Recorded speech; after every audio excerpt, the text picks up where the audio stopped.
ટેકાના ભાવે ખાતા દીઠ કેટલી ચણાની ખરીદી થશે અને કેટલી રાયડાની ખરીદી થશે તેના સંપૂર્ણ સમાચાર આવી ગયા છે અને ખરીદીની તારીખની અંદર બદલાવ આવ્યો છે. હા મિત્રો, કમોસમી વરસાદની આગાહીના લીધે ખરીદીની તારીખની અંદર બદલાવ કરવામાં આવ્યો છે. તો ચાલો મારી સાથે સંપૂર્ણ માહિતી જાણીએ. તેની પહેલા બનાસની ખેતી ચેનલને હજુ સુધી સબસ્ક્રાઇબ ના કરો તો સબસ્ક્રાઇબ કરો ને તેની બાજુમાં આપેલું બેલનો આઇકોન છે તે અવશ્ય દબાવો.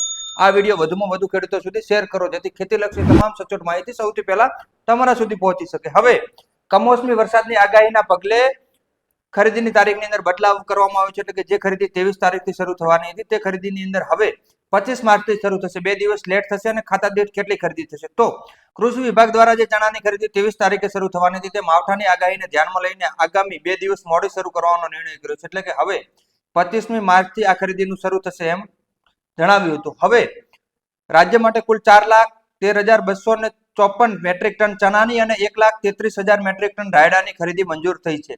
ચાલુ વર્ષે ખેડૂત પોર્ટલ ઉપર રાજ્યમાં ચણા વેચવા માટે 2,59,675 ખેડૂતોએ તથા 37,321 ખેડૂતોએ રાયડા માટે નોંધણી કરાવી હતી. હવે રાજ્ય સરકારે ખેડૂતો પાસેથી ચણાની ખરીદી માટે 165 કેન્દ્ર અને રાયડાની ખરીદી માટે 60 કેન્દ્ર નક્કી કર્યા છે, જ્યાં પ્રતિ ખેડૂત ખાતા દીઠ ચણાની 1800 કિલોની અને રાયડાની 2500 કિલોની ખરીદી થશે. ચણાનો ટેકાનો ભાવ ક્વિન્ટલ દીઠ 5,875 રૂપિયા અને રાયડાનો ટેકાનો ભાવ ક્વિન્ટલ દીઠ 6,200 રૂપિયા નક્કી કરવામાં આવ્યો છે.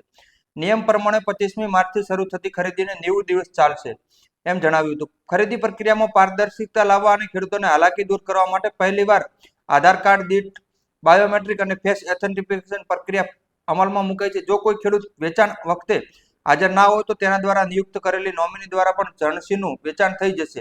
ખરીદ કેન્દ્ર દ્વારા જે તે ખેડૂતને SMS દ્વારા માલ વેચવામાં અને આવવામાં આવશે તે સમયે જાણ કરવાની રહેશે. હવે ખેડૂત મિત્રો, આનો સંપૂર્ણ વિડીયો આપણે કાલે મૂકેલો છે, તો તેમ છતાં ખેડૂતોને સરકારે ખાસ ધ્યાનમાં રાખ્યું છે કે ઉનાળાની સિઝન છે, પીવાના પાણીની તકલીફ ના પડે અને છાંયડાની વ્યવસ્થા જે જરૂરિયાત મુજબ જણાશે ત્યાં એવી પણ વ્યવસ્થા કરવામાં આવશે. ખેડૂતોને કોઈ હાલાકી ના પડે તેના માટે સ્ટેપ બાય સ્ટેપ નિયમ પ્રમાણે ખરીદીનો નંબર આવશે જેથી કોઈ ટ્રાફિક ના થાય. અને રહી વાત કેટલી ખરીદી થશે તો તેની મેં તમને માહિતી આપી કે જે ચણાની 1800 કિલો અને રાયડાની 2500 કિલોની ખરીદી થશે. તો આવી જ ખેતીલક્ષી માહિતી સૌથી પહેલા મેળવવા આપણે બનાસની ખેતી ચેનલને હજુ સુધી સબસ્ક્રાઇબ ના કરી તો સબસ્ક્રાઇબ કરો ને તેની બાજુમાં આપેલું બેલનો આઇકોન છે તે અવશ્ય દબાવો અને આપણા ખેડૂત મિત્રો સુધી આ વિડીયો શેર કરજો જેથી તેમના સુધી પણ માહિતી પહોંચી શકે. સચોટ અને સૌથી ઝડપી માહિતી માટે અમારી આઈડીને ફોલો કરો અને અમારા વોટ્સઅપ ગ્રુપમાં જોડાવા માટે આપેલ નંબર ઉપર મેસેજ કરો જેથી કોઈ વિડીયો બનાવવામાં લેટ થતો હોય એવા સમયે સંપૂર્ણ માહિતી વોટ્સઅપના માધ્યમથી આવી જશે. ધન્યવાદ ખેડૂત મિત્રો.